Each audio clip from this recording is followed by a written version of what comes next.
So today in this video we are comparing the X4 against the GoPro 12. I've done a whole review about the X4. If you want to check it out above, I'll link it above there so you can see all the new features. I talk about everything about this new camera, but this video will primarily be about the X4, but I am comparing it against the GoPro 12. First of all, these are both brilliant cameras, both action cameras, but this is a 360 camera as well. There is basically two cameras in one in here. Now this has made a big leap over the X3. That is crucial because GoPro haven't really in recent years. This GoPro 12 is very similar to even going back to the GoPro 9. There are some new features, it's still a great camera. Why change something if it's not broken? But they're not really making any more advances compared to Insta360 with the X4 this year. We've now got 8K 360 on the X4, we've got 11K time lapse, we've got 8K time warp, we've got 5.7K bullet time, which is a big improvement over the 4K, and we've got new MEMODE, which has double sort of backwards and forwards view in 4K as well, and 2.7K slow motion in MEMODE. So there's big improvements, but crucially they've added 4K 60 in single lens mode now on the X4. So this genuinely does make it a standard action camera for action sports as well as a 360 camera in one.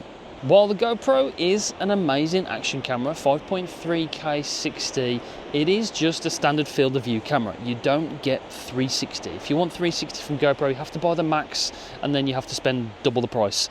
With this camera, you're getting two cameras in one, and that is the crucial part of this video. You really do get two very capable 360 and standard action camera with the X4.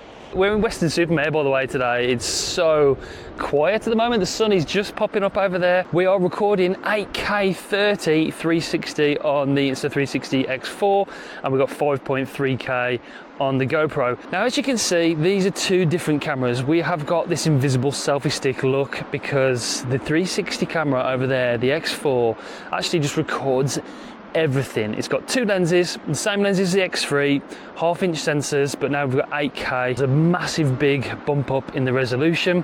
You get some really sick footage, and it just looks like you've got like a invisible floating cameraman following you. So for vlogging, I think it's a great option. With the GoPro, you've got this, which is, 5.3K 30, wide field of view, and it looks okay, but you can see the selfie stick in this shot. With the X4, it just really does stand out. Like, people always ask me how you get that shot, and I have to explain to them it's with this camera. It's the X4 or the X3 invisible selfie stick. The software removes the selfie stick because it uses a stitching line to get rid of it in the software and the app. Invisible selfie stick is very unique to the Insta360 cameras.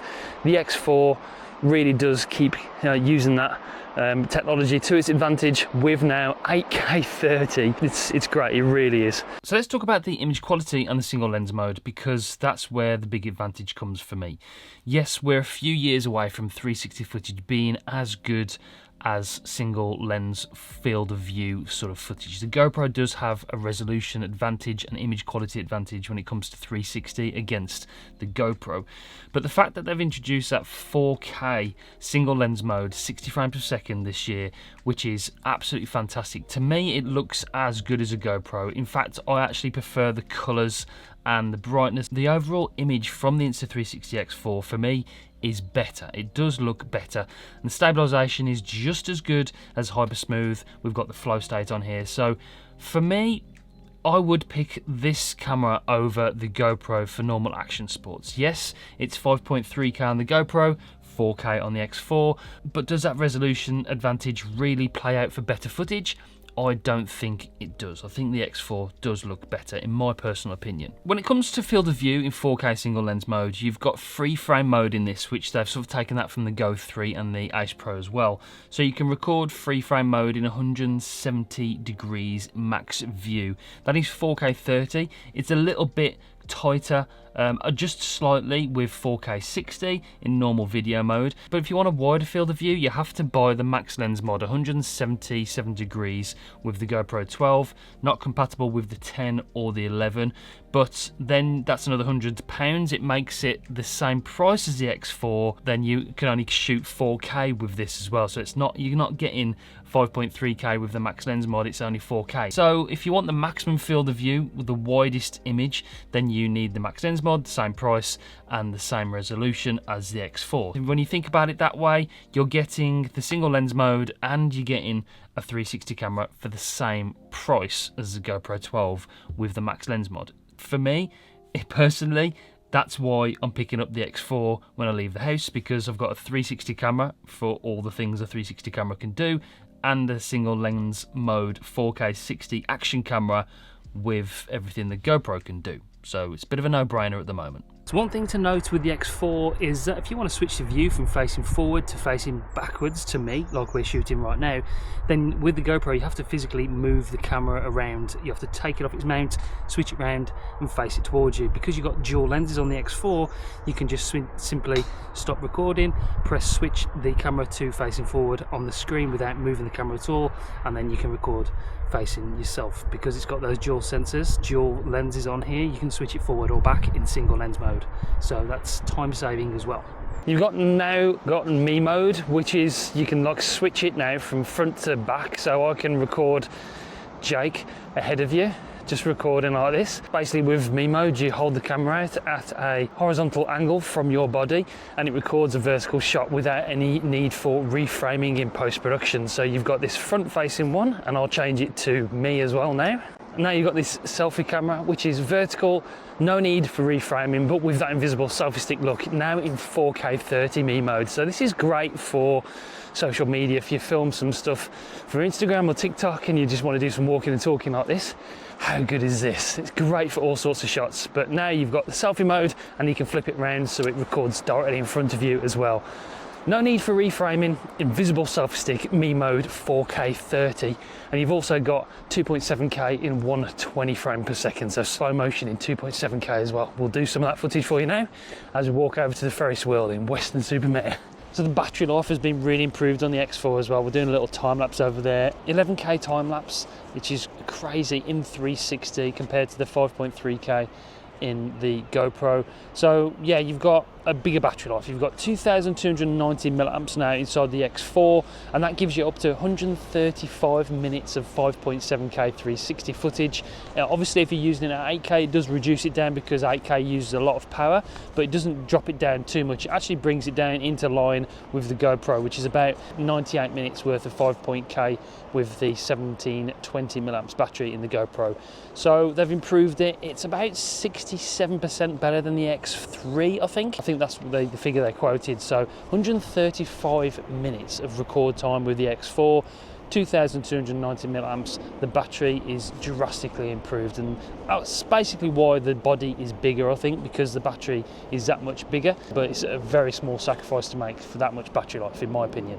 As far as build quality goes, they are both really good, both rugged. The GoPro is obviously well renowned for being a rugged action camera. It's got that replaceable lens guard on there, but they really have improved the X4 this year. They've made it sort of a nice rubberized texture on the outside. You've got the replaceable lens guards that actually come in the box, and then you can buy the premium Gorilla Glass versions, tempered glass versions from Insta360 that actually lock on over the lens to give you that extra protection. So the build quality is a lot better. The screen's bigger, it's 2.5 inches up from 2.25 inches on the X3. And compared to the GoPro, it's a very big screen. You have got the front-facing screen on the GoPro, but it's not touch sensitive, so it is really for just reframing your shot and making sure you're in frame to record yourself. So it doesn't really serve that much purpose in my eye. I prefer the DJI Action 4, where it's actually a touch screen on there. You can change settings without having to switch the camera around. So the screen is very sensitive as well. You've got the new AI chip inside of the X4 from the Ace Pro, so everything's a lot faster, works seamlessly, very easy to navigate. I've always had issue with the GoPro's touch sensitivity. The screen, navigating around the camera, just was always really hard. I don't know why, I just never got along with it. So that's something I really do like about the X4. The screen works brilliantly. The menu and navigation around the actual UI is really easy as well. Like I mentioned, you've got the AI chip, so you've got things like you can cancel recording. When you start recording, you just hold the record button down if you don't like what you're doing, and it cancels it and wipes it off the card. Saves storage, saves time, and that is a good feature. And you've also got gesture control now with the X4. If you've got it mounted somewhere like on a motorbike, instead of having to reach over and press record, you can just hold your palm up and it starts and stops recording, or you can do an OK sign to take a photograph. So gesture control now as well inside of the X4. You haven't got those features on the GoPro 12. GoPro 12 Insta360 X4, the one advantage that you've got with the X4 and most 360 cameras that you don't have with the GoPro is that you can shoot first, point later. By that I mean you can just record yourself and then in the software, the desktop studio or the application, move it around to wherever you want to see it. So we're in this place at the moment, Weston-super-Mare. We're at the edge looking over the pier and I can record myself with the GoPro fine, it looks good. But then when I start moving around, I'll go out of frame because the GoPro is just simply a fixed field of view and you can't actually see me in the frame anymore. With the Insta360 X4, it records 360 footage, so I can move it around in post-production and you can still see me no matter where I move.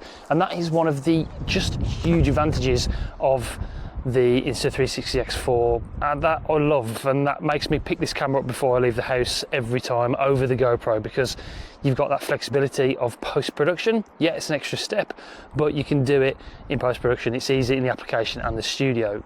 With the GoPro, it's just a fixed field of view, and that's the one disadvantage between these two cameras. So with GoPro, we've got the Quick app, and it's had a few updates recently. It's not too bad at all. Like, you can save all your footage on there, you can upload stuff to the cloud.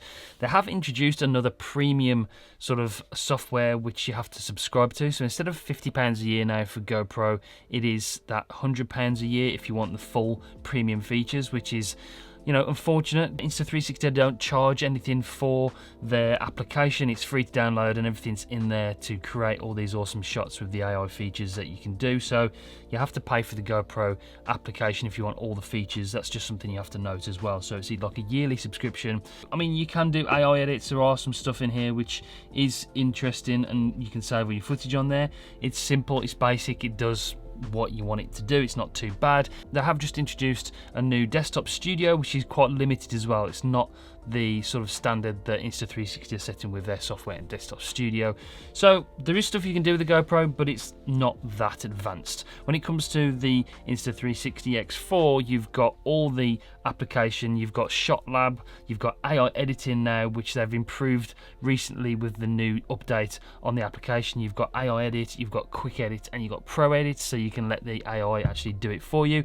You've got the 5nm chip in here from the Ace Pro, so everything's a lot faster as well, transferring from this to the app and then to the computer, continue edits from the app and then carry on the desktop studio on your computer as well. It's very advanced. It's more like a fully fledged editing software now, the desktop studio on the computer. I've done a whole video about it recently. I'll link it up above if you want to check it out. It's very good now. So yeah, the creative shots, when it comes from the creative shots into the application, it's simple to do.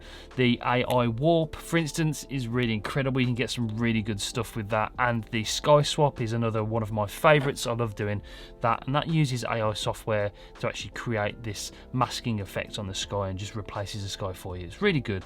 So there's lots of step-by-step guides within the application. In the Shot Lab, you can use the application to actually edit your footage in the app. You can do it manually by adding keyframes or let the AI do it for you, and then you can export it and then carry on editing that in the desktop studio for a more advanced export and higher quality if you want to do that. So there's lots and lots of features with Insta360 to get the best possible footage, not only out of the 360 footage but of the standard 4K footage as well.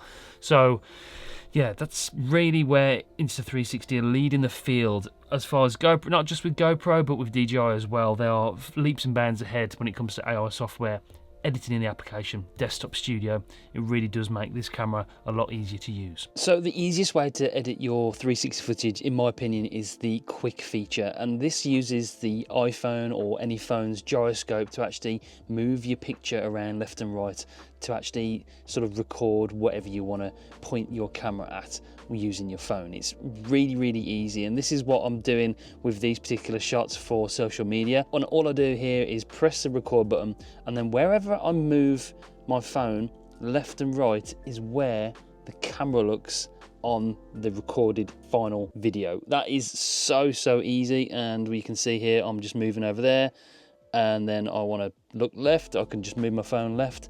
It's such an easy feature. It uses a gyroscope on the phone. It's so simple to do, and anybody can do it really. So that's why I think when it comes to editing 360 footage, Insta360 app in particular, so easy to use for anybody, that I think it just makes it a no-brainer to get this camera over a standard field of view action camera. In conclusion, which camera would I choose? Now, I mean, I've got a soft spot for GoPro. I want them to sort of succeed, I really do. But at the moment, they're just lagging behind. The X4 has made some big leaps forward over the X3. It's a more pro version of the X3 with some really exceptionally high resolutions. And it is two cameras now, genuinely in one. 360 and a fully capable action camera as well. So when I leave the house, this is the one I pick up. It just inspires me to create content, have fun, and make more interesting things with this camera. So that's why this is a camera I do fully recommend you pick up if you're after something out of these two. Even the Action 4 is a great camera, but it still has the same drawbacks as the GoPro does, although I would pick the Action 4 over the GoPro if I was just going for a standard sort of action camera, if that's what I was after. But yeah, for everything else, the X4 is the king at the moment, in my personal opinion. Okay, that's it for this one. If you like this video, check out this one above. You might like that one. And if you want to check out my other playlist from 2024, I'll link that there. Make sure you subscribe to the channel, really does help. We've got plenty of videos coming on the X4 soon, and other action cameras. Hopefully, GoPro will release something a bit better than the 12 this year. So stay tuned for that one. I'll see you on the next one. Bye, guys.